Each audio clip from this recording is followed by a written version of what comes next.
चंद्रयान-3 के एल्गोरिदम ने आखिरी मौके पर दिखाया कमाल।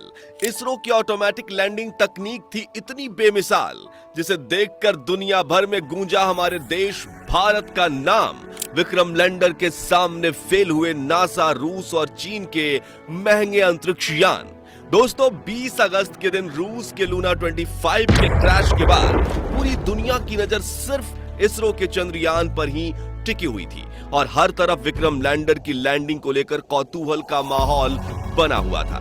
चारों तरफ इसरो और चंद्रयान-3 की ही बातें चल रही थी। इसी बीच इसरो ने इतनी बड़ी गुड न्यूज दे दी, जिसे सुनकर हर भारतीय की आंखों में खुशी के आंसू छलक आए हैं। पूरी दुनिया में भारत की इस अपार सफलता के गुणगान गाए जा रहे हैं। जी हां, 2014 में इसरो द्वारा देखा हुआ सपना आज पूरा हो चुका है और चंद्रयान-3 के विक्रम लैंडर ने चांद के दक्षिणी ध्रुव की सतह पर सफल लैंडिंग करके ऐसा कमाल कर दिखाया है जो अमेरिका, चीन और रसिया जैसे बड़े देश भी नहीं कर पाए हैं। तो कैसे थे इस मिशन के आखिरी 20 मिनट? कैसे चंद्रयान मिशन में विक्रम लैंडर ने चखा सफलता का स्वाद? जानने के लिए कुर्सी की पेटी बांध लीजिए। चलिए हमारे साथ विक्रम लैंडर की लैंडिंग के रोमांचक सफर पर।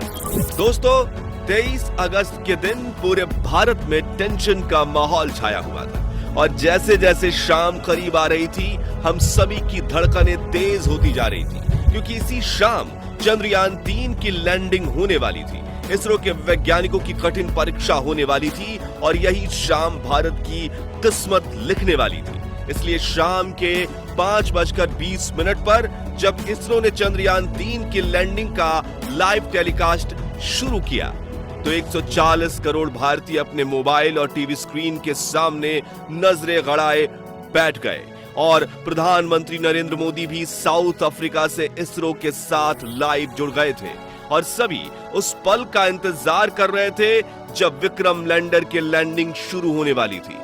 इंतजार के इन घड़ियों में हर एक पल 1 घंटे के जैसा मालूम पड़ रहा था, लेकिन आखिरी में वो पल आ ही गया जब विक्रम लैंडर की लैंडिंग शुरू होने वाली थी, जिसे देखने के लिए सिर्फ भारत ही नहीं बल्कि पूरी दुनिया के लोग उत्सुक थे। और इस मिशन को लाइव देखने से भारत के दुश्मन देश यानी चीन और पाकिस्तान भी खुद को नहीं रोक पाए थे। तो आखिर क्या हुआ आखिरी के उस 20 मिनटों में, जिसके बाद चंद्रयान-3 ने इतिहास रच दिया? जानने के लिए चलिए चलते हैं विक्रम के साथ मून लैंडिंग के इस रोमांचक सफर पर। तो शाम के करीब 5:44 पर चंद्रयान-3 अपनी कक्षा में लैंडिंग की तैयारी करते हुए 6048 किलोमीटर प्रति घंटे की रफ्तार से दहाड़ते हुए आगे बढ़ रहा था। तभी इसरो के मिशन ऑपरेशन कॉम्प्लेक्स में बैठे चीफ एस सोमनाथ ने आखिरी बटन दबाया और इसके ALS यानी ऑटोमेटिक लैंडिंग सीक्वेंसेस को एक्टिवेट कर दिया। यानी कि अब विक्रम लैंडर अपने आप खुद को कंट्रोल करने वाला था और इसरो के वैज्ञानिक बैठकर बस इस खूबसूरत नजारे को निहारने वाले थे। तो इस कमांड के बाद विक्रम लैंडर ने तुरंत